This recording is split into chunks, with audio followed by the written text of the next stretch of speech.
You're probably going to watch this on the replay because this is a pre-recorded video. Welcome to our first online event of the South African University Mediation Enthusiasts Mentorship Group.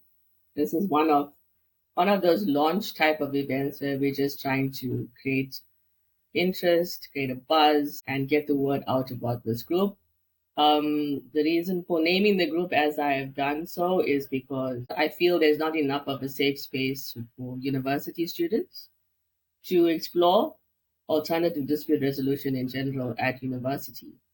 And so that's why university students are the primary target, although there are other demographics within the group. And we're hoping to attract people from all over the country where, as I call them, natural problem solvers who feel they have to do the LLB because that's what the system allows. So that's the only avenue for us to get into a proper or decent legal career, as they would call it. But you may be harboring those natural dispute resolution talents in different contexts. So in your communities, in your homes, if you are the chief arbitrator, conciliator amongst your siblings, even in a work environment, whatever you might be doing, we want to provide a safe space and give credence to those skills because I'm a believer that one of that dispute resolution can take many forms, and it's this particular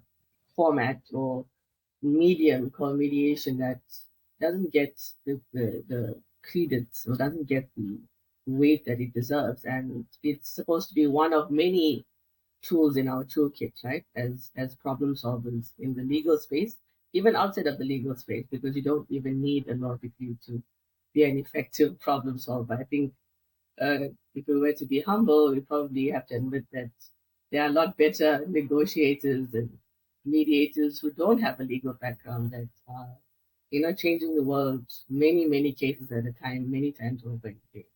So I just want to welcome you to this event and hopefully you take something away from it and join the group. We will be starting with our sessions, I think, in the new year when we're having our mentorship sessions with different formats, different sort of themes for each type of session. And this event is to introduce you to at least give you a taste of South Africa's best mediators. So some of them I've had the privilege of hosting previously, and there's some that I'm meeting here for the first time. So it might be the same for you guys. You might be noticing it for the first time. But we want to let you know that there are these amazing experienced people out there, and some of them do have legal backgrounds, some of them don't, and you're going to get to hear from them as they speak on different topics in the field of mediation that they have a niche in, right?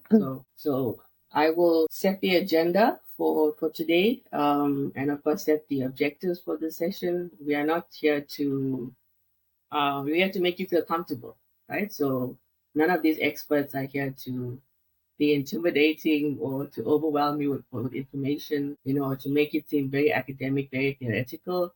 Mediation, like litigation, the thing is the action, right? The thing is getting it done, getting the problem solved. So at the end of the day, it must at least encourage you maybe to upskill, maybe to do some more reading, maybe to link up with these fine experts here on the panel, and of course continue the conversation. And there's one thing that I've discovered when I first became enamored with mediation at the start of the pandemic was that they're a very easy community to get into, very accommodating, very open, kind of like, you know, they are what they do, So you might find it a lot easier to make connections with mediators than with lawyers, right? That's certainly been my experience. And it's been a very heartwarming one. So, we want you to make these connections after you watch the video. Go and look them up on LinkedIn, have conversations, and of course, ultimately join the group on LinkedIn. I'll provide it in the video description, the link to join the group. And of course, hopefully you can be part of the sessions going forward next year. Firstly, of course, in terms of the agenda, I'm going to kick it off. And then we're going to have my colleague Eugene Opperman. Third, we're going to have Sheena Yonker, who's not here yet. Then we're going to have Felicity Stedman, and then Tracy Lee Vessels. And then, of course, last but certainly not least, we're going to have my colleague, in whose building, incidentally, I serve my pupillage. So, Michelle Posman, it's really a privilege to be hosting her today. So she'll be on last, and then, of course, we will round everything off and have a discussion, and then we will conclude. So without me missing a beat and leaving out anything in these experts' illustrious CVs, the resumes, I'm going to get them to introduce themselves to you one by one. And yeah, so ladies first. I think, Felicity, you want to go? Are you muted? Thank you, Lisa. Thank you for inviting me to join the meeting. I've been a mediator since 1989. So, gosh, that's quite a long time. And I mediate both in South Africa and in the UK. And my background is in labor relations, industrial relations, and so employment type disputes are my sort of natural home. But I do also do a wide range of commercial disputes, and so I don't think mediators can mediate anything. I think you need to know something about the topic that you're involved in. So I tend to do, besides the employment disputes, tend to mediate. Done quite a few franchise disputes, quite a few building-related disputes, and so I look at them and think, can I do it? And if I feel comfortable and there's no conflict of interest, then I go ahead. So that's my background. Thank you, Lisa. Hello, everyone. So I'm a legal practitioner by training, and I head up the Employment and Labour Department of a law firm in Cape Town. But I am a mediator at heart. I've been mediating since 2006 and mediate civil and commercial and employment and labour disputes. And specialized quite early on in labor and employment law just because there was more scope for resolution. And that's my comfortable, happy space. And yeah, I'm delighted to be with you all, and thank you for the opportunity, Lisa. So hi, everyone. Thanks, Lisa, for this wonderful opportunity to be here. I started mediating 1996. First mediation came my way, and I must say I haven't looked back. So I'm an attorney by profession. In family law, it's been the area of my focus, and reproductive law, surrogate motherhood, as a focus area.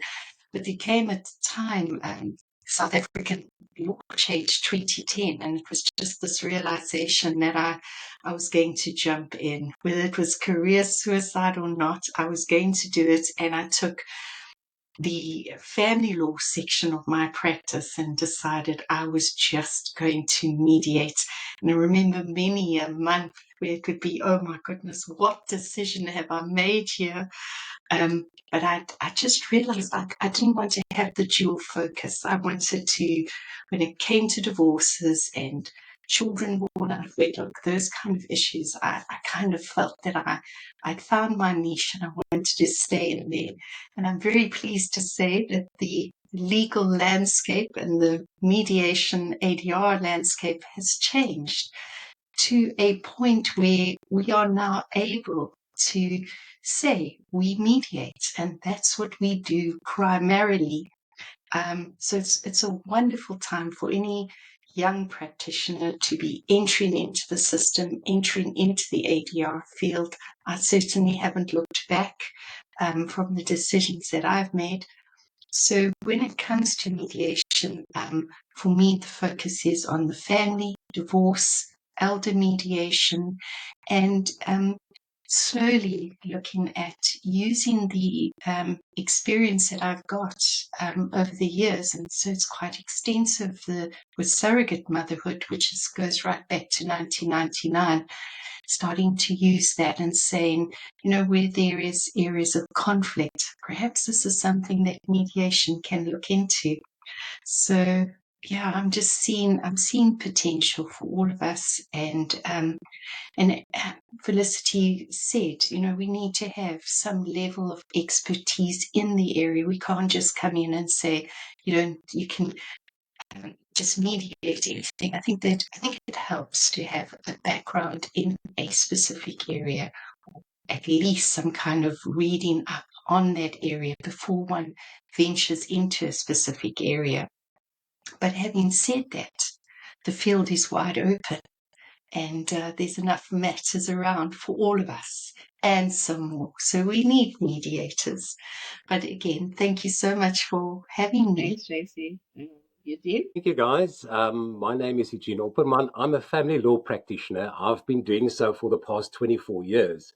I've recently, well, not recently, but probably about 9 to 11 years back, I realized that, with this adversarial pitbull idea of fighting in court and actually damaging relationships, that's definitely not on for me. And it wasn't something that I felt comfortable with.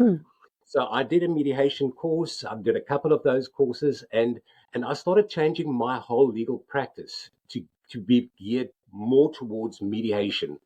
My primary focus is on family mediation, specializing very much so in maintenance, as well as children's court, as well as some of the domestic violence issues that actually could be mediated outside of court.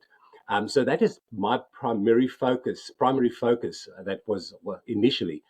Subsequently, I've upskilled myself in order also to venture into labor law. I've done a course through UCT specifically on labor law. And ever since I've started introducing labor law into my practice, my mediation practice, my field of opportunities have expanded exponentially, not even only in South Africa, but also internationally. And I've done a couple of international mediations. I can just tell you, I had a mediation a couple of months back where we were scheduled for in Singapore, and it was scheduled for 10 o'clock in the morning. I never realized that it was 10 o'clock their time and not my time in South African time. So by the end of the day, when I checked and I did the conversion, it was 3 o'clock in the damn morning that I had to stand and wake up and put on a suit and do a mediation at 3 o'clock in the morning, an international mediation. Now, I can believe me, all the mediators would agree that at 3 o'clock in the morning, you are not at your best. Definitely not. But that was interesting, and I loved every moment of it. And because I'm so passionate and energetic with regards to mediation itself, I'm a great advocate for ADR instead of the whole adversarial process. Thanks, Eugene. Yeah. Thank you, Lisa. Shane? Thanks very much, Lisa, and hello to everybody. I'm dressed appropriately because I'm the black sheep of the group here, and that I'm not a mediator. All right. I have a technology background, and I have been in the technology industry for the last 24 years, looking after the technology needs of advocates. And as a result of that, my knowledge of the legal sector is there. But in 2020, when Rule 41A started to be released, I realized there was going to be a big shift towards mediation. And over the last 2 years, I've done a lot of research into how a mediator runs their business. And the research showed me that it is, excuse me, it's very manual, paper-based process. And so I try to find solutions for that. And we as the ADRPA technology company have designed a platform that we feel mediators can use to reduce the paperwork, make them more efficient, and provide nice, consolidated, secure reporting tools for their practice. So when Lisa and I first chatted online, she didn't know anything about how technology could enhance her business, and she asked me to become a founder member of this university group. And so we've held a few sessions together now where we're wanting to help young people in the mediation sector grow their business from a mediation skills perspective, but also figure out how to use the latest technology to enhance their careers. And that's where I fit in. And I'm looking forward to listening to what everybody says, because I learn so much every day for an industry that I know nothing about. Thanks, So Shane. thank you, Yeah, Lisa. I think I was so focused on the skills aspect, and then when Shane reached out and introduced me to the business side of things, I had an epiphanous moment and I realized, wait, if I'm only talking about the skill side of things and not equipping the up and coming mediators with the business aspect and the business side of things, then of course I'm only giving them half the story. So when I started to look at it like that, then of course I realized the value of having Shane as part of this mentorship group team, where he will bring the business side, and of course how technology particularly can enhance the mediator's practice and allow us to have maybe a higher turnover than and make us look more like a serious business and a serious profession. I think a lot of our colleagues still have that sort of a garage, operating out of your garage or like some little office, and we're just doing a welfare service. We're doing a good for the community, but it's a business, and we need to make money. And if technology is going to help us to get there, then of course it's people like Shane that come in without the technical, I mean the mediation know-how per se, but brings in a whole other skill set which enhances what we do. So I'm very pleased to have him. So with that, I'm going to launch into my section, which is mediation as part of a dispute resolution toolkit. Now, if anyone's following me for any length of time on LinkedIn, they'll know that my background is in litigation, criminal litigation to boot, right? In my opinion, the hardest type of litigation, or the grittiest type of litigation for the young female advocates to get sunk into. I don't even know those criminals were taking me seriously or what. Like, am I going to mess the case up? But I mean, I did what I had to do, and I used the skills that I just learned, and I got the experience. And so when I first encountered mediation, which was in 2020, um, I was a very quick convert. And I was very careful not to demonize litigation or to demonize my colleagues who were still in that space and very good at it. Or even those that just wanted to do that and not touch any type of other type of dispute resolution. So I became very quick convert. In fact, I initially called myself a recovering litigator. Then I realized, you know what, I'm actually, that kind of thing still gets me going. It's not something that I can sweep under the rug, or I can say it's in my past, or uh, I don't like it anymore. As Eugene very rightly pointed out, it's one of those more invasive tools. Like you're looking at a medical metaphor, you're looking at surgery versus doing something via a less invasive tool. So I realized, you know what, it is going to be part of my toolkit. That's the way I'm going to promote mediation. That's the way I'm going to look at litigation. That it is there. If you have the skill, don't discount it, don't demonize it. It should be a tool of last resort. That's my opinion. You should be enhancing your toolkit, your dispute resolution toolkit, right? And we know that dispute resolution takes many forms.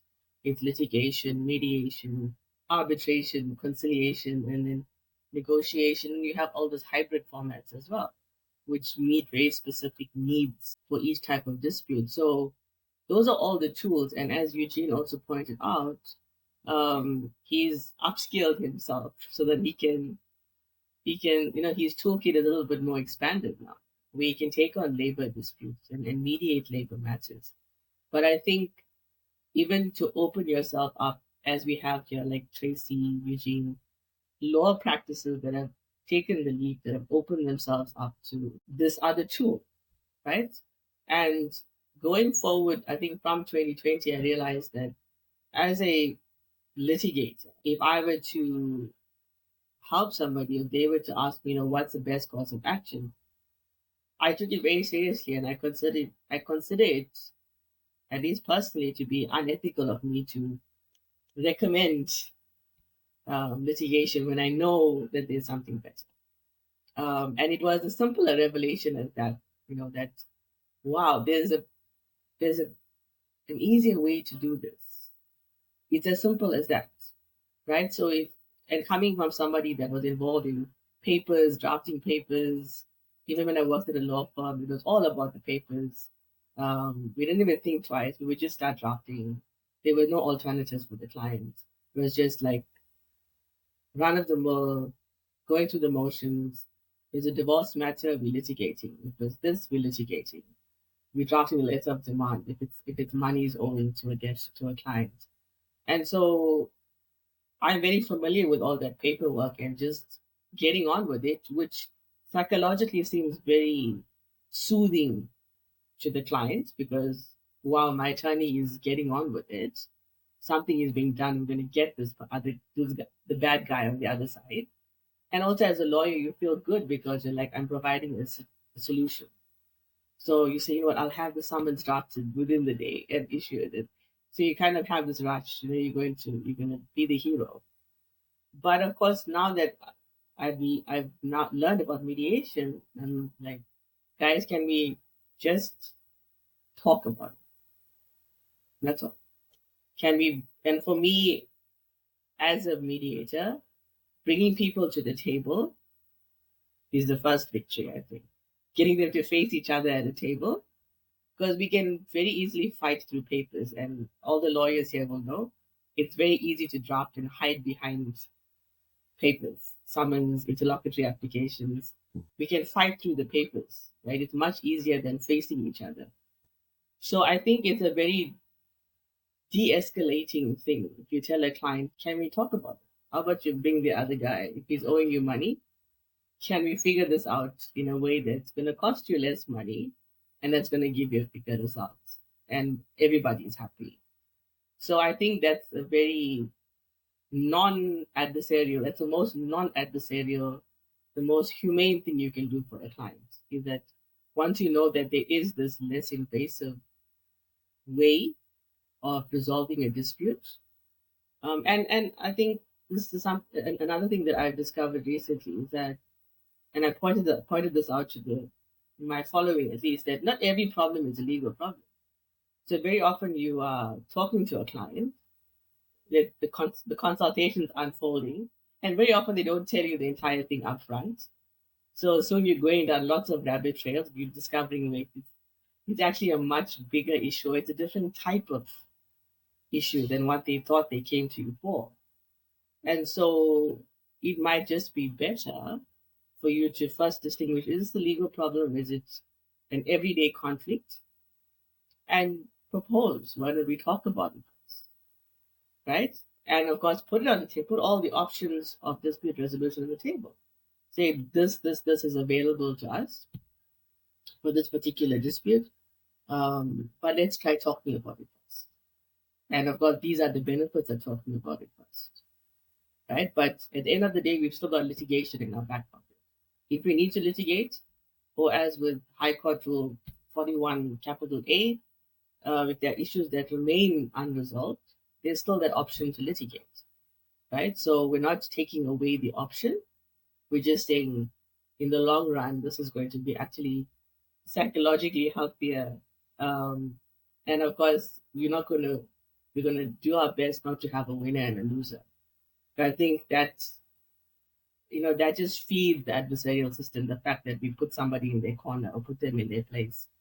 And that it sort of feeds that drive for vengeance, especially with clients who want to use the system to punish somebody sometimes. We see this in divorce matters, famously. But if you present all the options to them, and we say, yes, we do have litigation, but that's in our back pocket. That's an issue of last resort, or that's a medium of last resort. And we say, okay, this is what we can do. Let's try all of these things going forward. And as we knock each one out, maybe each one becomes ineffective or doesn't prove to be, resolutive, then of course we can go to litigation, which is something that still, as a litigator, if you are a mediator at heart, like Michelle said, even when you're doing the litigation, it's like, if only we could have mediated this. You're still doing litigation to gritted teeth, because it's not what you want to take a client through. And I think even taking the other party into account, which as lawyers we don't do, we don't think about the well-being of the other party. But ideally you don't want people finishing off. Yes, they might get the relief that they want if you end up litigating, but it doesn't hit in the same way as if they sat at a table and conjured up a solution together and they never came back to your office because they both got what they wanted. I think for those that are in the legal field, are lawyers, litigators, or even thinking of getting into litigation, try not to limit your toolkit to just litigation. Because as Tracy said, it's opening up now. It's opening up, and you're never going to run short of cases. There's always something to mediate. I mean, if you just go, I'm sure if you just walk around the CCMA building on any given day, because just in the labor space, there's tons of work, right? So you would actually be limiting yourself as a problem solver, as a dispute resolution expert. And you can become an expert if you widen, if you, add more tools to your toolkit and you have more to offer your client. So my talk is not to, like I said, demonize litigation, but there is a better way to do it. At least if you're going to add one other tool to your toolkit, add mediation. And of course, dare to take what is traditionally in the labor space, like we were discussing before we hit record. Everyone just knows labor, CCMA, we are conditioned.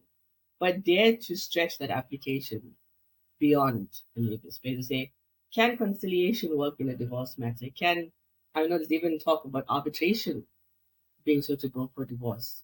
You're saying, can these other modes, can these other mediums of dispute resolution work? So you think critically about your client's matter, for example. You say, I know the summons route, I know the litigation route, but can other formats apply, other forms of dispute resolution apply to this problem, to this dispute, this conflict? And of course, if I'm not skilled in that area, if I don't have the certifications, which I believe you need, at least from an ethical viewpoint, if you're going to be collecting money from people, you need to be certified, you need to have, as our ladies have pointed out, you need to have some knowledge, some expertise. You go and upskill yourself. And you say, okay, because why? I want to give my client more options. So whereas they would not have thought of arbitration, conciliation, mediation, and litigation for the divorce, I'm able to give them those options that I have the expertise, I have the skills to be able to take them through those other formats. And then perhaps as a last resort, try litigation. So just an encouragement. You want to get into the field, if you're already a litigator or you want to litigate for a while, consider at least add mediation, if not arbitration, to your dispute resolution toolkit, because at the end of the day, we are here or we've trained to make people's lives easier. We have the skills, we have the ability to take their dispute through a certain process.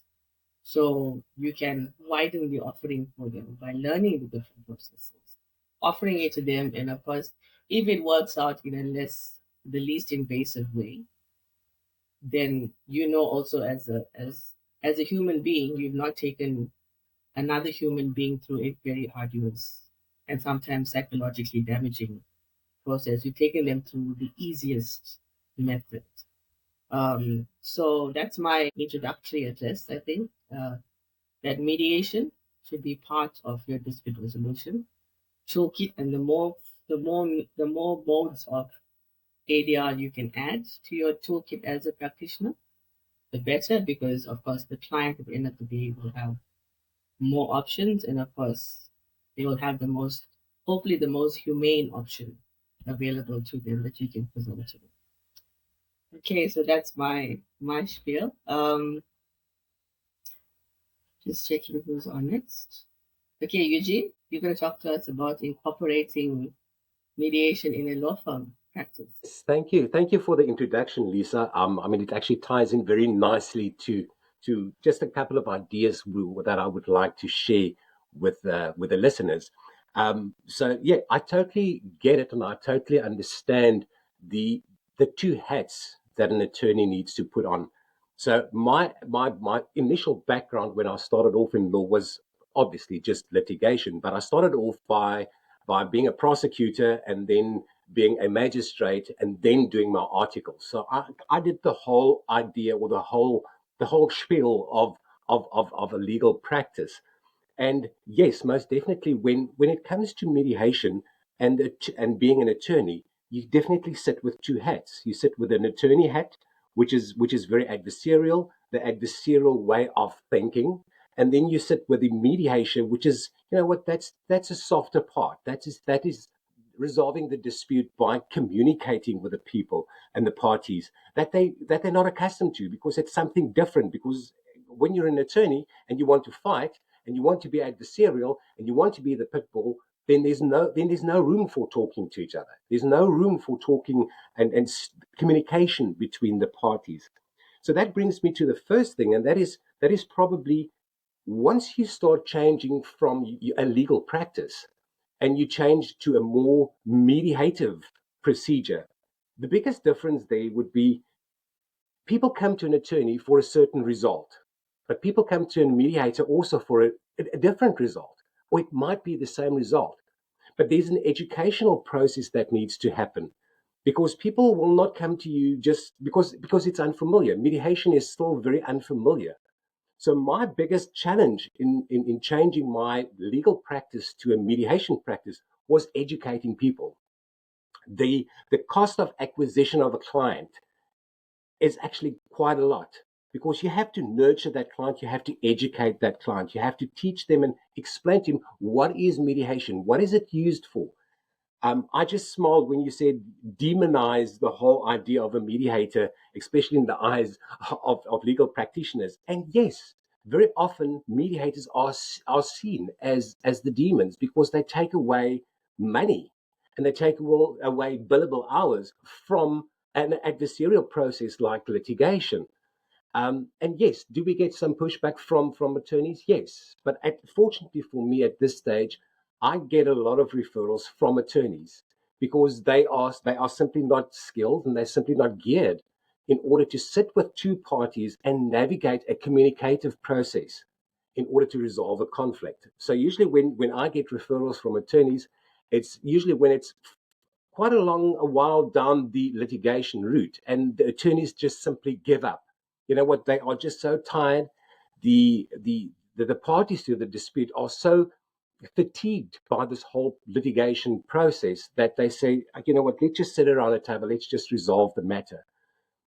So definitely, yes, being demonized, and some of the attorneys actually being gatekeepers of the whole mediative process. That is also true. We see that quite often. So where do you start with changing from litigation to a mediation process or practice? Start off by doing simple things like using mediation clauses in all of your contracts. That is probably one of the simplest things that you could do in order to build up your own mediation practice. Um, Spread the word with regards to mediation. Talk to your colleagues, talk to your peers, talk to your fellow attorneys, and say, you know what, I am engaging into this. I'm trying to mediate instead of litigate. Speak to your fellow attorneys, because they might not know the process, and most of them, they do not know the process. So it's up to you to spread the word in order to get them on board, in order for you to get referrals from your colleagues. Managing client expectations is also one of the things that I find very challenging when changing formal litigation to a mediation practice.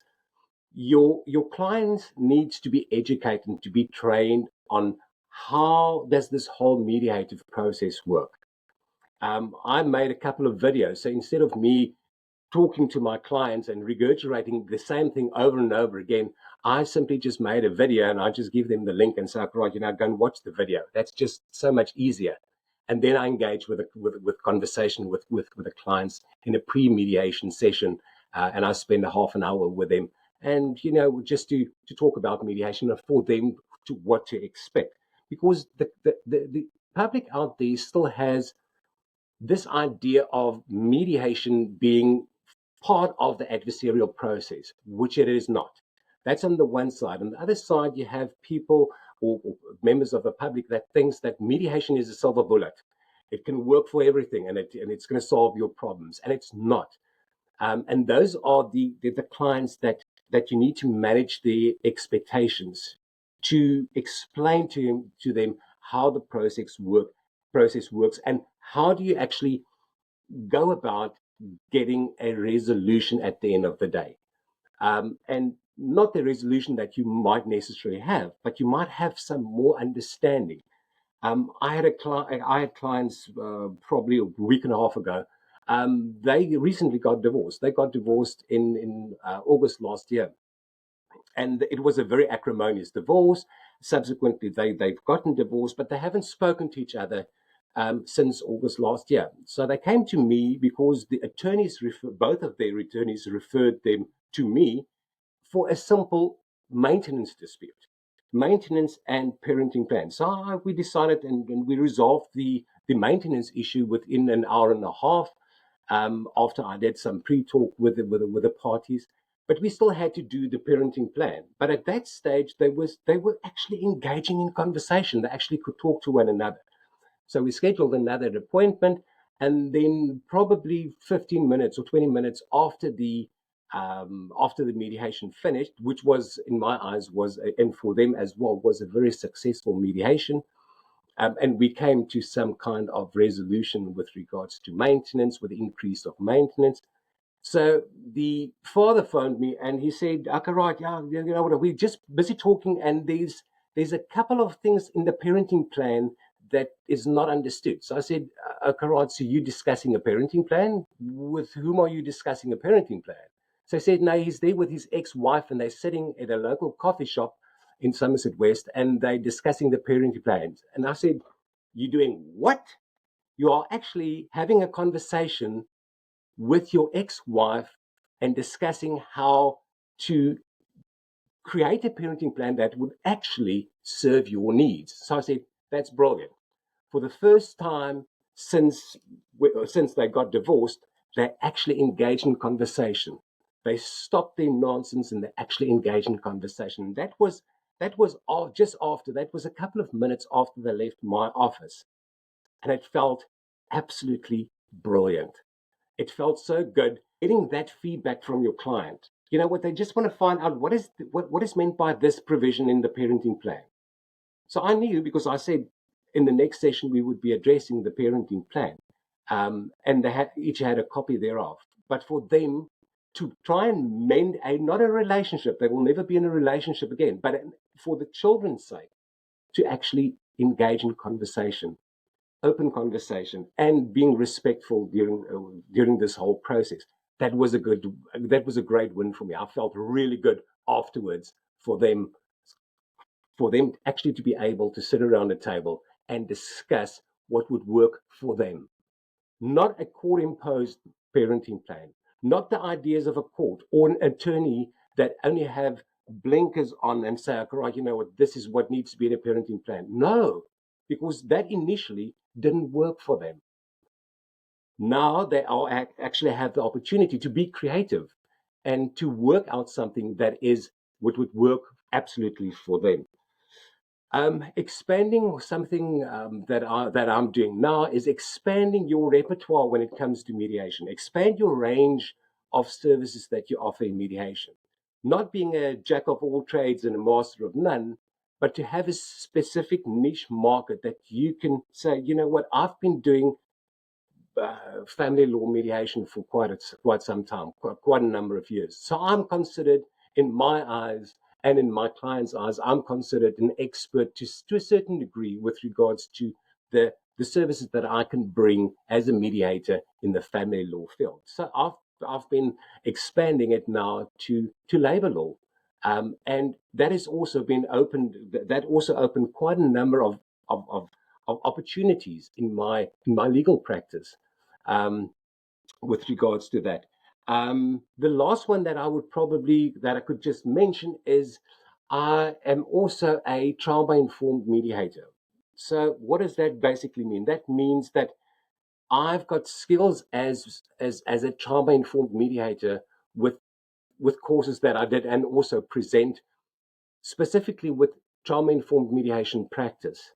And ever since I did that, the whole field of mediation just opened, because my view of being a mediator, doing a thing the same way over and over again, just expanded my field.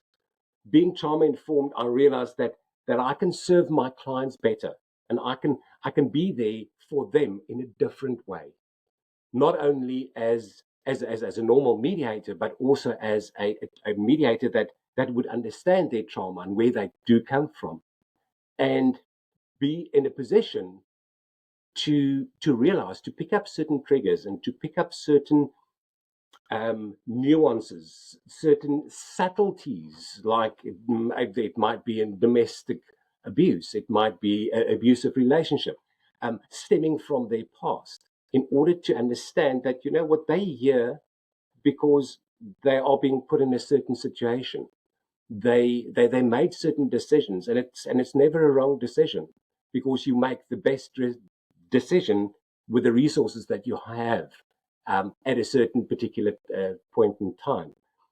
Not to judge your mediation clients, we never do that in any event, but to have a better understanding of where they come from. So changing in from a, a very litigious legal firm to a mediation firm has been a journey, and it's been an exciting journey. Upskilling yourself, realizing that, there's more to the solving of problems than litigation, like Lisa said, and not being demonized by your peers and your fellow colleagues, to say, but you know what? Why do you want to do this mediation stuff? Why do you want to do that? You know what? We make the big bucks when it comes to litigation, and surely, yes, it is so. You will never become a multimillionaire doing mediation. But you know what? At least I will sleep better at night, knowing that I could have served my clients in a better way, in a more harmonious way, and for them to actually talk to one another. That's basically that I want to say. I can just tie in with what Felicity said. I recently teamed up with a couple of international UK mediators or mediation institutions, and I'm busy upskilling myself also to become internationally accredited in the UK.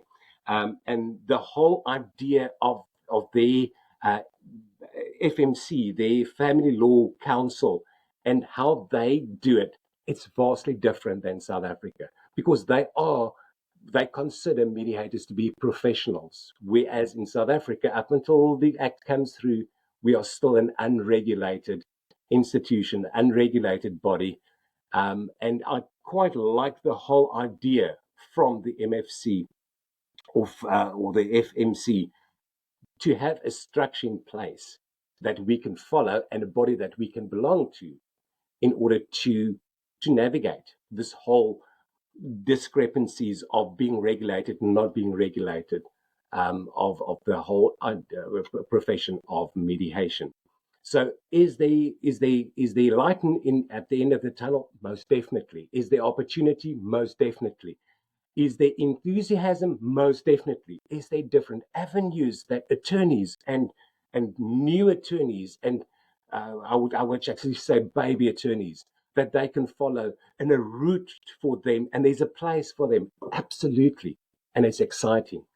And I'm excited to be part of their journey and holding their hand as a mentor, as a trainer, just as someone that they can phone up and say, Eugene, what should I do here? I'm happy to do that. And I'm excited for the road ahead with regards to mediation. Thanks, Thank you so Lisa. much, Eugene. So much to take from that. I think the two things that stood out for me were the videos for the clients. I think that's very novel and creative, and at least from a tech perspective as well. It just cuts down the explanation time, and saves on your primary asset, which is your voice. You just send them the link to the video. So that's very novel. And also the part about being trauma informed. Myself, I've become very awake, having attended an international lawyers summit at the end of last year. And I became very awakened to this whole thing about, I guess, the human side of lawyering and the human side of clients. So you got to know, you got to understand that without becoming a psychologist or like you said, judging them. You have to understand where they're coming from. And I'm even dabbling with that in my content, where in order to make the journey of candidate attorneys a little bit easier, I'm trying to create some content around, sort of neuroscience and the law, psychology and the law, to help them understand even why they behave the way they behave, give them tools at least from like a scientific perspective that marries with the lawyering that they do. So I'm also dabbling in that area, and I think that's very important.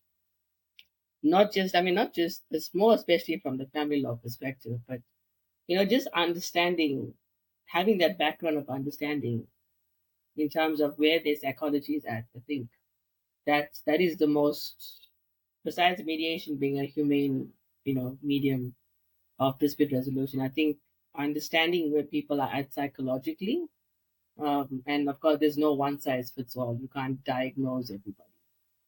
You've got to listen, and you've got to, like you said, notice the triggers, etc. So, yeah, thank you, Eugene, and I look forward to having you as part of the mentorship group. I know it will be something that, if I could quantify, I probably wouldn't be able to put a price to it. So I'm really looking forward to having you part of the group.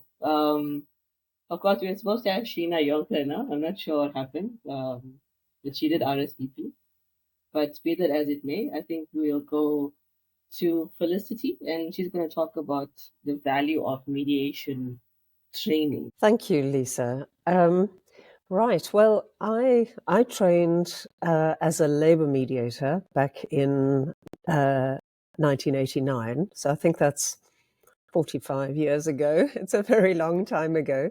And we had the assistance in those days of of ACAS, which is the Advisory, Conciliation and Arbitration Service in the UK. And as Eugene said, it was really worthwhile having that international perspective from people who are practitioners, who are experienced. In later years, in our organization, the Independent Mediation Service of South Africa, we developed our own training, and it became indigenous. But we'd got the principles clearly from both the UK and from the US, from partners in the US. And then I came to the UK in 2003. And I thought, well, all this experience mediating, both in IMSA and the CCMA, I could definitely just mediate in the UK, and realized that actually it's a different jurisdiction. It's a different setup. And also it's a different setup. And also I was going to be mediating commercial disputes as opposed to labor management disputes. So I realized I needed more training. So, to Eugene's point, you never stop learning. And if you want to stay ahead of the game, you need to open yourself to learning more. So I redid my accreditation in the UK. And subsequently, I've done a workplace mediator training course. And I've, in the UK, because it's a professionalized work, mediation, it's not compulsory that you are certified, but it is now pretty much the way things are. You have to maintain CPD, so continual professional development. I also now continue to train mediators in South Africa for conflict dynamics. And we have moved from training labor management mediators to more commercial and a wider range of mediators. And so, although, as Eugene says, we're not yet professionalized in South Africa, I think that as professionals, whatever our professional background, we have an ethical obligation to provide services that are of a high standard and meet, ideally, international benchmarks. One of the benchmarks is 40 hours training. So a good basic mediation training course will be internationally will be regarded what will be regarded as good is at least 40 hours, and that's generally in person. I think that some of us, and Lisa, you alluded to this, some of us are natural peacemakers and collaborators, and we do these things well. And many lawyers will touch on negotiation skills in their legal training. However, to be a mediator, you need a different set of skills. So let's just talk about what you will learn. First of all, you go in there as an impartial, neutral third party. So you need to work out what that is. It's different from being a lawyer where you represent a client and you're giving advice. It's different from being a judge or an arbitrator. It's a completely different space that you occupy. So what is it? How do you manage that? How do you manage conflicts of interest and some of the ethical issues that come at you as a neutral third party? So that's the first thing I think that is so important. Then you learn the basic process, and the process is different from a litigation process or virtually any other process I can think of. You learn about the value of preparation. So Eugene talked about some of the preparation work that you do with a client. Maybe it's a video, it's often a call, and getting them ready, helping them understand that you're not going to write a report. You're not going to make a finding. You're there to facilitate a negotiation. Then you're going to meet on the day of the mediation. You're going to open the mediation. So how do you do that in a balanced way so that everybody signs up to the mediation agreement and the principles, that it's confidential, it's without prejudice. Nothing's agreed until it's written down and signed. So you need to know how to get going and set a productive tone. Then you need to know quite a bit about how to explore. So we look at positions versus interests, and that's a whole nother conversation. And one of the books you could read to find out more about that is Getting to Yes, one of the seminal books around more modern negotiation approaches. And so how do you explore? You're also going to explore emotions. You're going to try and find out what's important to each side. Often people get stuck on the law.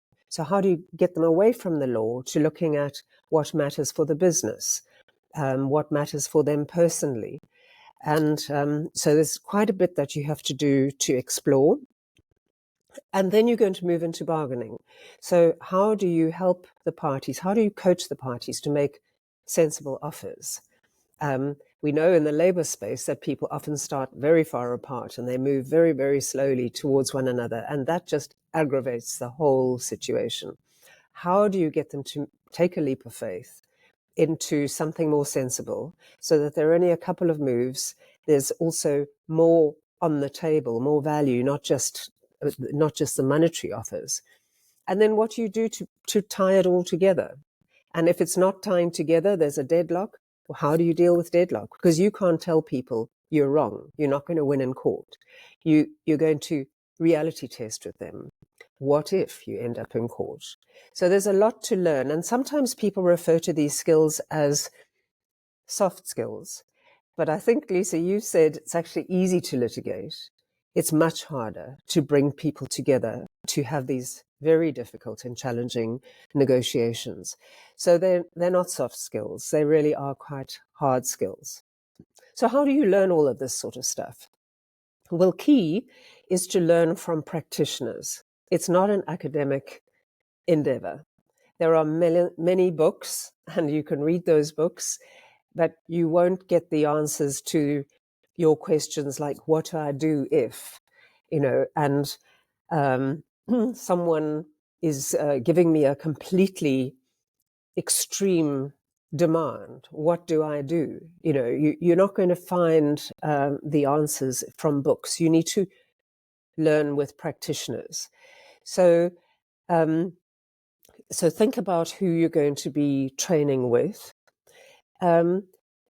And when you are trained, continue to work with practitioners. So find people to observe.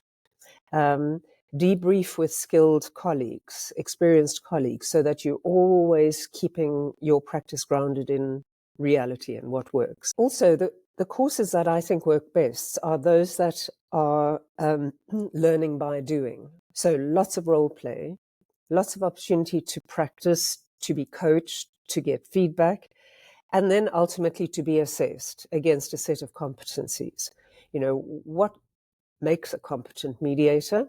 And then, am I achieving that? And what feedback do I get from that? Then who will you learn from? Well, I've said practitioners. There are many training providers out there, both locally and internationally, online and in person. Choose carefully, because it's quite a big investment. It's often expensive. It's time as well. I mean, 40 hours is a week out of your practice.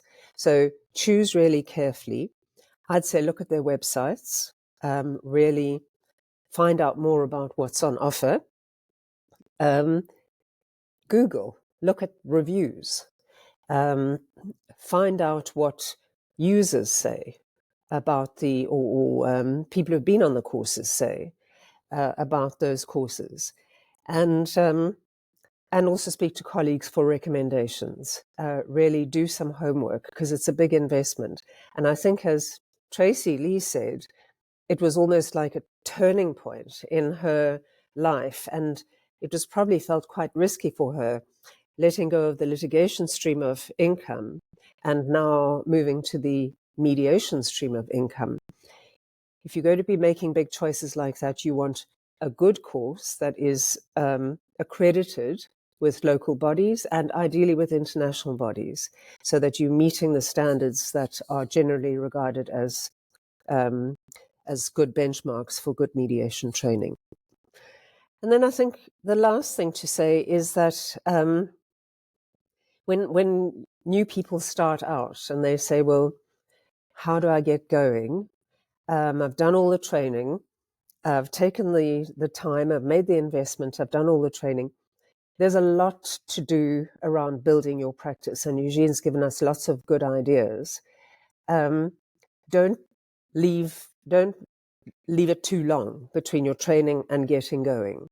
Find opportunities to observe, do voluntary mediation. So find ways in which you can start using those skills quickly. And there are opportunities. There are projects in some of the courts where you can offer voluntary mediation. Be very available, be very flexible, don't be too expensive. We've heard from Eugene, you're not going to become a millionaire overnight mediating, but you are going to sleep at night, and you can build a practice in time where there is a steady source of revenue, but you'll also sleep at night, as Eugene has said. And then finally, I think you're only as good as your last mediation. And so remember that every mediation has the potential to be the one you're remembered by, and the one that someone's going to talk about and remember in terms of referring work to you in future. So keep your skills sharp and open yourself to learning and keep learning. Thank you, Lisa. Thanks, Felicity. By no means simplistic, but very simple breakdown of, I guess, how to get going. And I like what you touched on. And it's I mean, I guess we all start in this way, is reading all of those books and getting hooked on the self-education, because I came in that way, not unlike many others, getting to yes and getting to know, all of Ken Clark's books and the Frontiers book and all of that.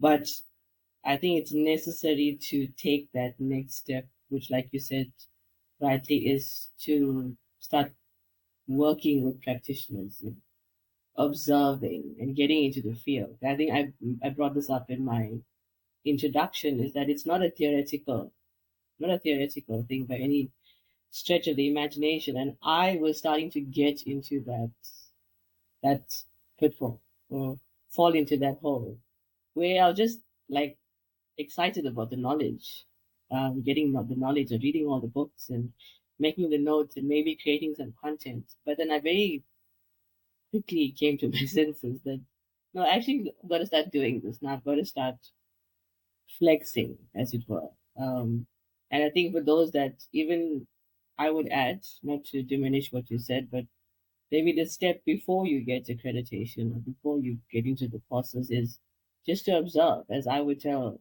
my law students and law graduates, go to the courtroom, observe, go to ask if you can job shadow at mediation firms, and watch certain, panels and whatever. Just go and get some voluntary work done in the field and observe, and maybe get some things by osmosis. And then eventually, like you said, make a very informed decision about the courses and the training that you want to eventually undertake. And something else that you touched on, which stood out for me, was also what Eugene brought out, is, or Eugene's context. I don't envy colleagues who have to switch between the two mindsets. Like you said, Felicity, it's not soft skills, it's a hard skill. Mediation skills is hard.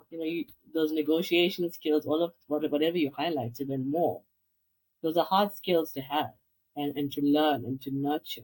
So for me, I would much rather, eventually, if I had to have a law firm, eventually pivot it entirely to mediation, because I think it would just be exhausting just to be switching between adversarial and, you know non-adversarial mindsets, because they are two entirely different, they are unique skill sets, and you've got to be good at both if you have this hybrid practice situation. So thank you, Felicity. Thank you so much for, I guess, distilling it.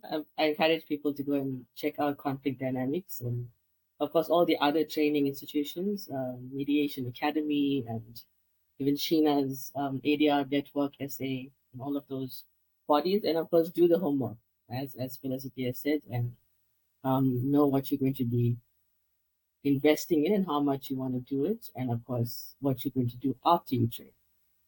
So it's important to have that plan. Okay, so next we have Tracy Lee Vessels, and she's going to talk about the usefulness of reflective practice in mediation. Thanks, Lisa. So I'm going to take it a little bit further from Felicity has said. Once got the training, you've spent the money, you've got the accreditation, you've got the international accreditation as well. You go and you do everything that Eugene is telling us we need to do. Hang out your shingle there. People know, yes, here's the mediator, and the first mediation comes, and there's like, goodness, have I done it right? Am I remembering all the things I need to do, and who can I speak to? And perhaps it's even that thing of, I've tried a couple of mediators and I've asked them, can I please sit in? And they've said, we'll have to speak to our clients, we're going to have to speak to the referring attorneys and come back with sorry, the clients that I've got right now are not comfortable having a third party sitting in. And so there's suddenly this thing of, well, what now? And so where I'm coming from is what happens after the training. And I would like to just really share from my own practical experience, because the reality that we have is that mediation is a very isolated profession that we practice in, particularly when it comes to family and divorce mediations. And that's really the only area that I can properly speak into because it's my area of focus. But it's this isolation of I'm there, I'm helping clients. There's this confidentiality that is thrown over this process. And how do I actually know that what I'm doing is right? And so what we want to avoid is we don't want the cookie cutter mediator. So the new mediator comes in and brings everything that they've got and says, okay, this is how I've been told to do it, and this is what I'm going to do it. Or the more experienced mediator who says, this is how I've always done it in the past. This is the way it goes, and I'm going to stick to my recipe. Both scenarios are not really helpful from the perspective that there's no two mediations that are ever the same, because no two clients, no two disputes are ever the same. And I think that's where there's this beautiful distinction between mediation and litigation, because sometimes with litigation, we try and we kind of bring a resolution that falls into what is an accepted parenting plan, or what is an order that the courts are going to give, as compared to, or what is it that the clients, the parties in conflict actually need. So there's this whole scenario of I'm stuck here and I don't quite know if what I'm doing is right. And I love the quote of Michael Jordan, great basketball player, who says, you can shoot hoops for 8 hours a day. But if you're shooting hoops and you're using the incorrect technique, all you're really going to do is get good with the incorrect technique. And so there's such a need for, once you've done that training, and I think, Felicity, you alluded to this, there's that need for what happens thereafter, getting to groups, speak to practitioners. And so I really specifically want to talk about the tool, the post-training tool of reflective practice. I've done the mentoring tool, I've done the coaching tool, but the one, Lisa, that has specifically over the years worked for me, that for me has taken my practice to potentially a different level, is by being able to become part of a reflective practice group. And so reflective practice really is this process of saying, and again, Felicity, you alluded to this, it's lifelong learning. We never stop learning. And so the essence of reflective practice is essentially being able to say, okay, what happened? What went right? What went wrong? What can I do better to improve how I do what I'm doing? So it's this whole process of reflection. One can do it individually, one can do it via journaling, but specifically, the greatest benefit I've seen is the benefit of being in a group with mediators, other mediators. And so it's reflective practice groups really are these groups that come together, mediators come in, and we say, right, once a month we're going to meet for 90 minutes to 2 hours, and we are going to talk through our practice dilemmas. And so we throw, like we do with mediation, we throw that blanket of confidentiality, protecting our clients' integrities, their names, the facts of their matter.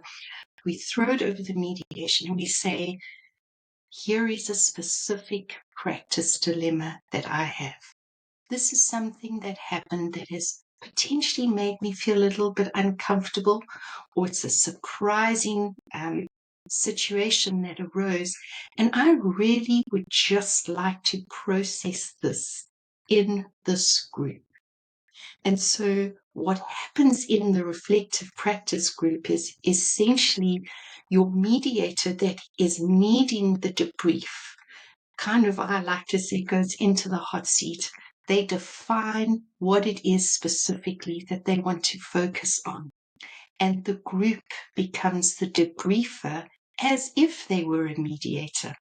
So the distinction between reflective practice and the more active coaching and mentoring is you don't tell the mediator what they should have done, how they should have asked it, or what the solution is. It's more of a much more humble approach. And again, mediators are humble folk because we don't have the answers ever. We allow our clients to determine the outcomes for themselves, particularly if we practice in facilitative mediation. But so in this process, what essentially is happening is the mediator will say, this is what was my practice dilemma. They are able to define it for the group as in, this is the area I want to focus on. And then somebody takes the lead as the debriefer. And it's this process of questioning, recognizing that there was only one person that was in the room at the time when that issue arose. There's only one person that heard, understood, saw the micro expressions, saw the kind of life playing itself out in the mediation room. And so there's this recognition of, we're not going to tell, but we're going to ask a lot of questions to help our colleague come to a place where there's just a greater understanding of what might have happened, what went well, and what they would potentially like to change and how they would like to change it. So the key themes with reflective practice and reflective practice groups is, the way I like to see it is, it's purposeful mastery. So what we're saying is, we're going in there, we come in, we don't say, I am an expert, we say, I have a dilemma. And then we are going to purposefully or intentionally work with that person, our colleague, and help them to the extent that they are comfortable, work out how they might change as the way they handled it in going forward. So this is very purposeful. We focus a great deal on almost tracking with how we do it in a mediation. So everything is very comfortable for us as mediators in a reflective practice group because it's self-determination, it's self-exploration, it's self-discovery. For those that are sitting back and allowing the mediator to work through the issues, they're always constantly thinking about, these are the things that maybe intrigue me about what my colleague has gone through. Maybe it's similar to something I've gone through. So I like to use that word, intentional curiosity. So it's purposeful mastery, intentional curiosity. There's this focus on eliminating bias and assumptions, because essentially I think that is what traps a mediator each and every time. We come in, we want to be humble, we want to have that kind of, we want to lead with all the skills that a mediator ought to have. But we often, because we're human, come with our own bias, our own perceptions of, this is why somebody is probably saying it. So I'm creating my own theory and my framework on why this is playing itself out the way it is. And so in the actual reflective practice group, it's just this move towards, let's dismantle that framework of bias that might be what is really causing the greatest dilemma. And so hopefully through this process of the asking of questions, and it's very active listening that takes place, and very focused questioning that take place, one really ultimately hopes that person that's in the group who has the dilemma is able to get to a place where they say, right, guys, I really feel comfortable. I know what went wrong, or I have a great understanding of what I'm going to do in future and what I'm going to maybe do with this matter going forward. Thank you. And it's almost a case of, at that point, we leave the inquiry. So, sometimes you have your younger mediators saying, but I want to be mentored and I want to be coached and I want you to tell me.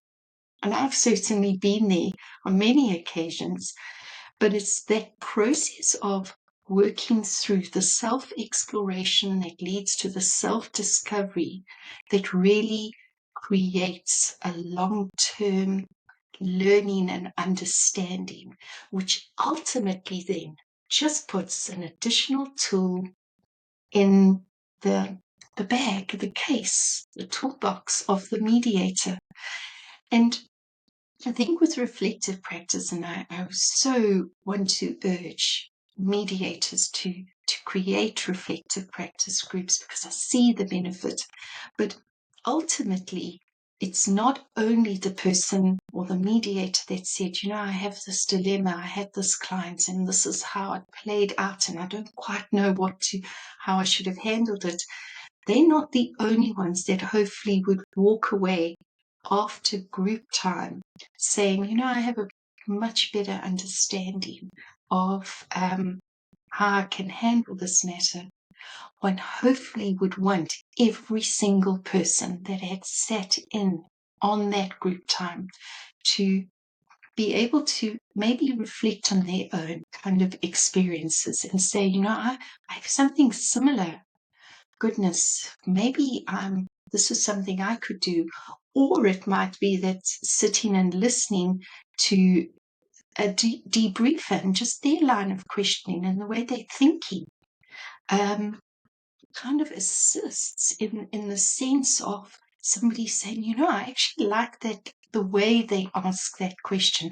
So ultimately what I'm trying to say is we do the training, we get our practice set up, we go into the mediation, and hopefully mediators go into these different groups where they are able to provide some level of support for one another, keeping to the confidentialities, because that's the hallmark of what mediation is.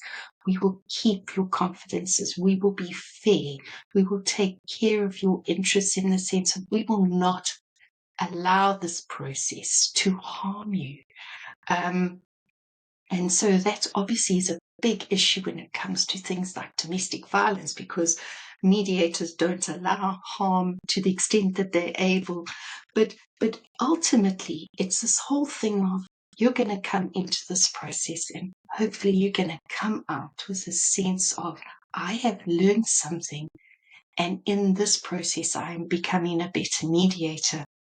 And so, from my side, I was just in the most fortunate position about 8 years ago to become part of a reflective practice group. It's changed the way I mediate. We've had 2 South African reflective practice groups going. We've got one currently going. Michelle and I are in that same group together. And I have to tell you, it's so wonderful. It doesn't matter if it's international people or it's local people. It's mediators, it's mediation, and it's us coming together and saying, this is the best way that I can support you as a colleague.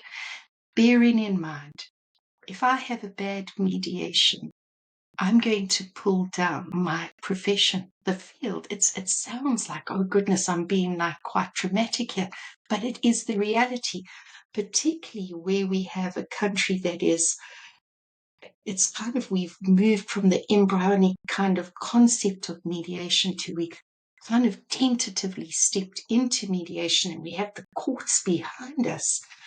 But a lot of people don't know what mediation is. And so we cannot, as mediators, really afford to let our colleagues down.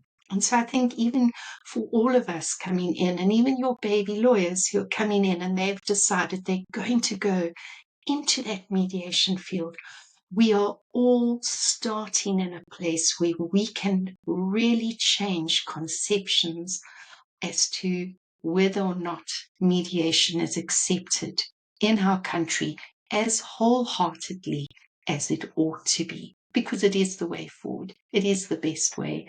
It is the solution for the backlogs and the traumas that people face when they hit a conflict situation.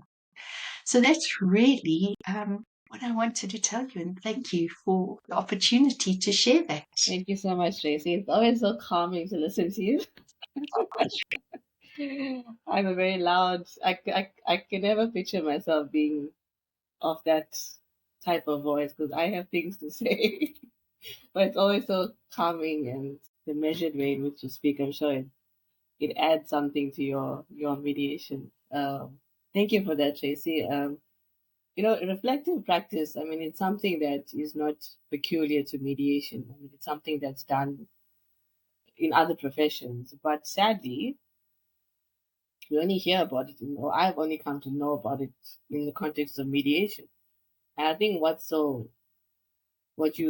I picked up anyway from what you said is that it's a place where the mask comes off, where you get to be vulnerable as a mediator, as a professional, and say, you know, not so much troubleshoot with your colleagues, but be able to say, you know what, refine me, or hear me out, and let me know how I can improve, basically. And I think it's so you brought out being able to do that personally, and then being able to do it in the group. I would think it's part of like the CPD type, like Felicity mentioned, where it's not so much you're doing a course or you're kind of getting a certification, but you are developing, you are at least keeping yourself accountable on a personal level. And then when you belong to a reflective practice group, it's like you keep each other accountable for the skill.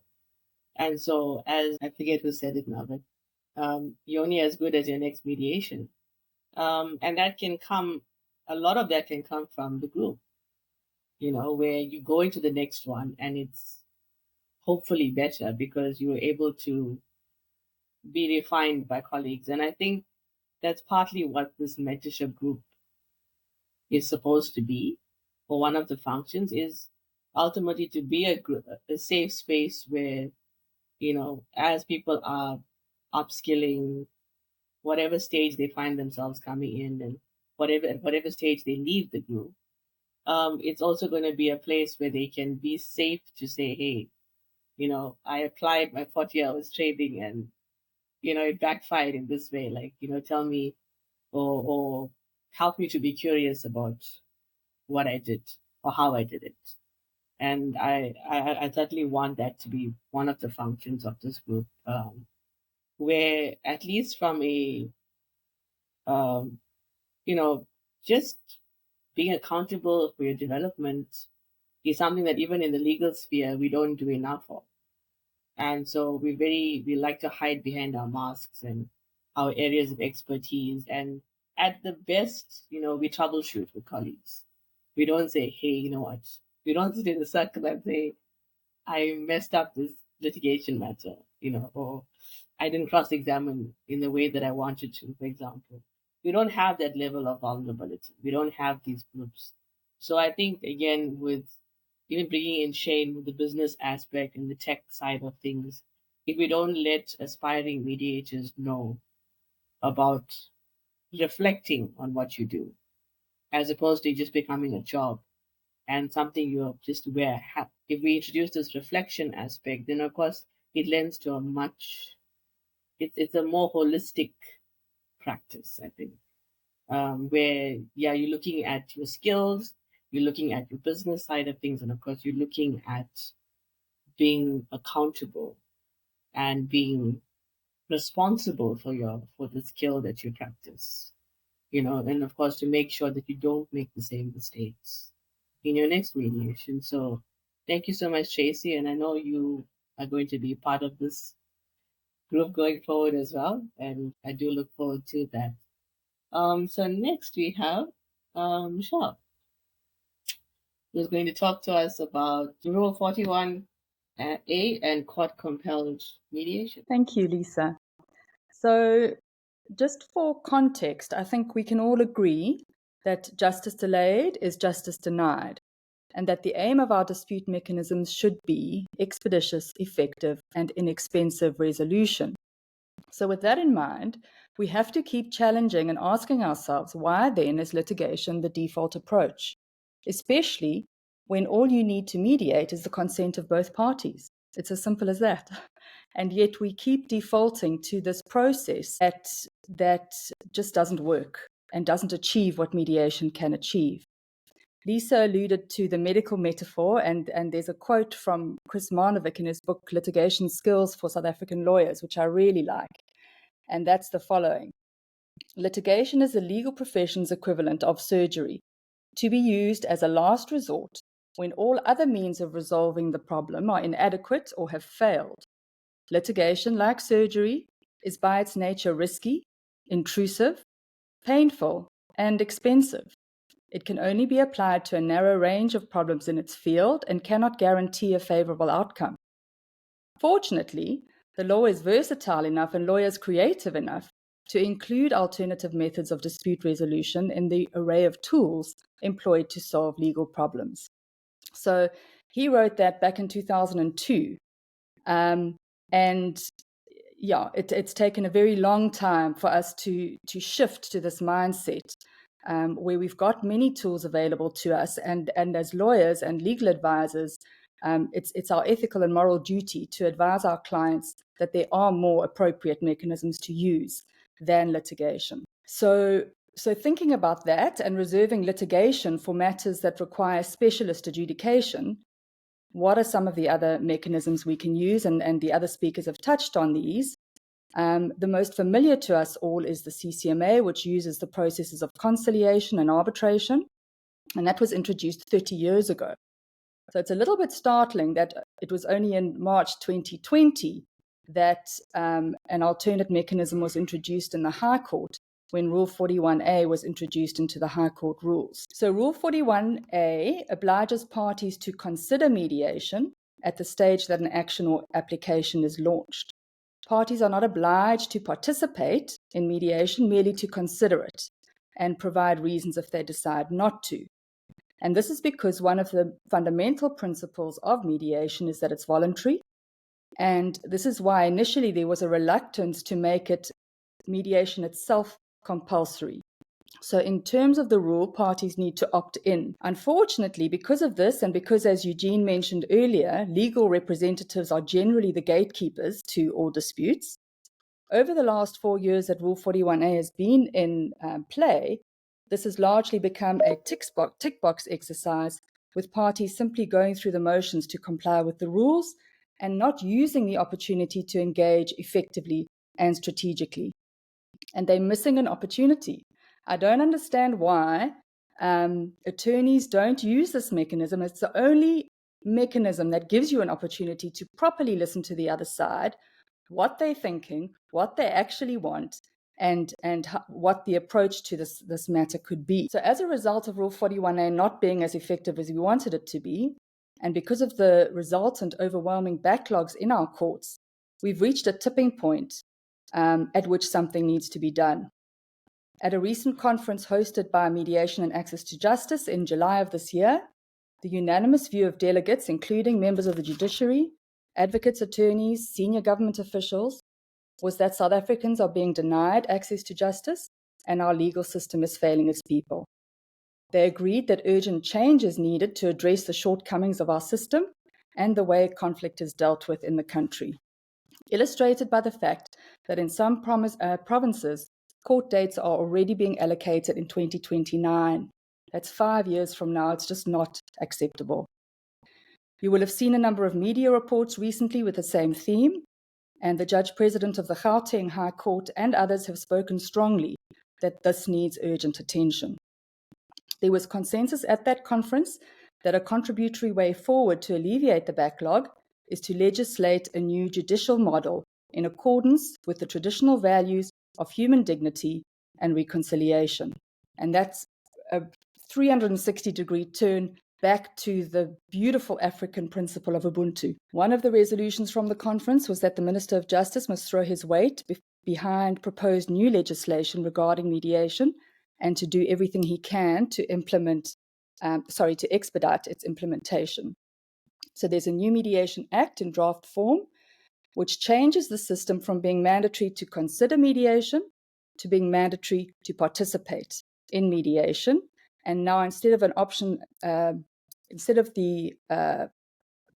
option to opt in, you now have to opt out if you don't want to mediate. Looking at the Act in a little bit more detail, the objectives of the Act are to promote and encourage mediation as an appropriate method of dispute resolution and to afford the parties the opportunity to resolve disputes expeditiously and cost effectively. So we're going back to that imperative. It's going to be mandatory for certain categories of disputes to be mediated, and these are the insurance disputes, medical negligence, professional negligence, loan defaults, construction contracts, personal injury claims arising from motor vehicle accidents, your RAF claims, and defamation. So if one looks at the backlogs in the courts, 80 to 90% of the matters that are clogging the courts are these matters. So there's been a recognition that going forward, it must be mandatory to mediate these matters. And what the Act says is that it's obligatory for parties to submit to mediation and to enter into an agreement to mediate. And only then, and once they've kind of participated in the preliminary stages of a mediation, can they opt out. So still honoring the principle that mediation is voluntary, there's this idea that it can only be voluntary once parties fully appreciate what mediation is, how it works, and then make an informed decision on whether to continue or not. I think with Rule 41A, unfortunately, parties turn to their legal representatives to look to understand mediation and whether they should participate, and that's where it's falling short. It's not in the legal representative's interest to advise the parties to resolve. So this is a huge step forward, and hopefully this is kind of the moment we've been waiting for as mediators to evolve this space. Apart from the mandatory categories, there's also a discretion given to judges to direct parties to mediate other disputes with the opportunity to opt out. So this is an exciting and necessary development in our litigation space and will compel legal practitioners to participate in and use the mechanism of mediation to assist their clients. An illustration of the effectiveness of mediation in this space can be found in the 2 pro bono pilot projects that SAMLA ran in the last 4 years. It started in 2020, where there was an agreement in place for 100 RAF matters to be mediated, and then 100 medical negligence claims against the Gauteng Department of Health to be mediated. And the success of that, both those projects showed that about at least 80% of the matters settled at a fraction of the initial claim and saving millions in legal costs. Mediation works. It's as simple as that. I'm also involved in the process of initiating 2 additional pro bono projects, one to provide pro bono mediation services to the Labour Court in the Western Cape, and another to provide pro bono mediators to law clinics throughout the country. And we're looking at partnering with a tertiary institution to facilitate that whole process. So I think mediation is happening. There's a tidal wave that's coming. And finally, I think we're over that tipping point where this wave can't be stopped. So we look forward to a new era of dispute resolution in South Africa that you, as the next generation of problem solvers and resolvers, is entering. As Tracy Lee said, it's a journey of continued self-discovery and learning and insight into that which connects us. It focuses on what connects us and not what divides us, which is one of the aspects of the magic of mediation. And I encourage you all to dive straight in, to add this to your toolkit, and to embrace everything that mediation offers. Thank you. Thank you, Michelle. another fun fact: Chris Modovic was the director or the person in charge of pupillage when I was doing my pupillage. So we had quite an animated relationship. He would always poke fun at me, and we had quite a fun relationship. So I guess it's an honor to be incidentally quoting him, as you mentioned. But yeah, that was, I mean, what you just said now was, I think, the best news I've heard all week. Because I haven't been keeping tabs on the developments, but that act is probably going to be the best thing ever for the profession. And I think the next thing will obviously be the regulation aspect of it. And I mean, the argument that the purists would have is that, it's a fine line between what they would say compelling people to mediate by creating a rule or an act, and then, of course, still retaining the voluntary nature of mediation. But I think, maybe to play devil's advocate or to give credit where it's due, I think it's probably achieved that without tipping over into forcing people. It's still retained that voluntary nature. And of course, you highlighted where it fell short is that, you know, clients would look to the attorneys to help them to go in that direction. And of course, it's never in the interest of the attorney to resolve a matter quickly. So, up until now, I think they've been doing a lot of lip service and getting rightly penalized for it, via the cost orders that we've seen locally and internationally. But of course, that's going to change, and it's a very hopeful note on which to, I think, end in this panel discussion. By no means the last discussion, but I think it would be, we would be remiss not to push, even or keep pushing, for this to become, as I say, mainstream dispute resolution, not alternative. I think the fight not over, but certainly maybe the harder part has been won. And of course, it's, as Tracy Lee said, and as you pointed out, Michelle, it's about the right time for people to be coming in, at least in the baby lawyer space, to be coming in and adding this to their toolkit. Because, like with AI and technology, you are going to get left behind. You're going to be not replaced by AI, but you're going to be replaced by people who have a better skill set. And I think litigators might find themselves, if that's all they can do, becoming a dying, an extinct species if they do not add mediation. They do not get on the boat and get with the program. And like I said, have this array of dispute resolution tools to offer their clients. And of course, move away from the money aspect of things where it's taking away hours, so to speak. But it's actually the higher turnover rate of mediation is actually a good advert for, for mediation. And of course, it will bring in the fees, contrary to what they believe. So I'm very happy to have made contact with people like Michelle, and of course to take involvement further in this group.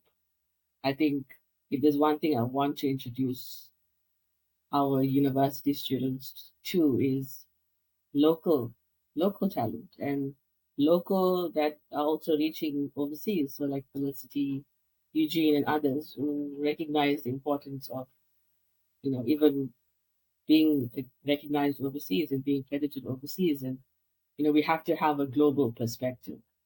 So I think if we're going to develop a well-rounded set of local mediators, it's going to be ones that have their tentacles in the international space as well. And besides mediating, I think also be advocating for improvements, for changes, because we need to give mediation, need to give it that sort of immovable spot that litigation has occupied for so long. I think we need to dethrone that, And the way we're going to do it is obviously to push it out amongst the younger group and, of course, expose them to people like yourselves. And I just reached out to the people that I know. There are many, many, many other talented people, which hopefully will come into the group at some stage, because I'm certainly not the paragon of knowledge. I'm just the facilitator, and the aspiring mediators have much to pick from. And I'm hoping to expose them to more people like our panel here tonight. So, I don't know, Shane, you want to give some closing thoughts of what you've learned tonight? Thank you, Lisa. And I do want to thank all of you. It has been incredibly insightful. Eugene, I thought I was passionate about my business. It was great to see your passion that came through there. But no, I think I share everyone's sentiments that it is such a wide scope of field that we are exposed to. There are huge opportunities, and I think you guys are doing what's best from a skills perspective, and like I said, I think we've positioned ourselves in the right place, and if we can get the right tools and systems in place to manage these new processes and possible laws, then I think we are going to see a really good upswell in this sector, and I'm very, very excited. So I'm keen to participate in more of your sessions and also more to learn. So thank you very much for the opportunity. You. Well, we've come up to shy of 8 p.m. So I do appreciate you guys taking your time from your evenings. I know we have more pressing matters to attend to, but I think it's one of the many sessions that will, like I said, once I upload it, it will benefit many, many. And of course, now with learning on demand, like Netflix, we want to create, there's so much resources on YouTube. And I think if we have more in this space, then of course people can benefit without having to attend, paid things. But sometimes we start off and we don't have the money to learn. So this can be a free resource. So thank you so much for your contribution. And of course, thanks to Felicity in website. Yeah. So hopefully looking forward to taking this group forward with some of you, and mentoring, providing the safe space for our baby mediators or baby problem solvers to now ride the wave that we've sort of generated by our advocacy work behind the scenes. So they're probably going to be part of the benefiting from what's been pushed so far. And of course, we've got a lot more work to do, but I think, like Michelle said, we've gone past the tipping point now of the wave. Now we're just going to wait for it to crash on the litigation and dethrone it once and for all. So thank you, everyone. And please reach out to our esteemed panel, those of you that will watch this video. And I'm sure they'll be willing to share. Like I said at the outset, mediators are a fantastic bunch. They will teach you, they will nurture you, they will answer your questions, they will connect with you. They are what they do. We are what we do. So I hope that you will benefit from this video, and join the group. As I said, I'll put the link in the video description so you can join the group on LinkedIn, and of course, keep an eye out for our upcoming sessions, which we hope to launch in the new year, possibly roping in some of these esteemed experts as well. So thank you so much, ladies and gentlemen, and we hope to have another discussion soon. Thank you, Lisa, and thank you for what you're doing. Yeah, thank you so much. Thank you. Thank you, Lovely guys, to and be have here. a good evening further. You too. Thanks, Eugene. Very, Thanks, everybody. Shane. Thank you. Bye. Bye. Bye.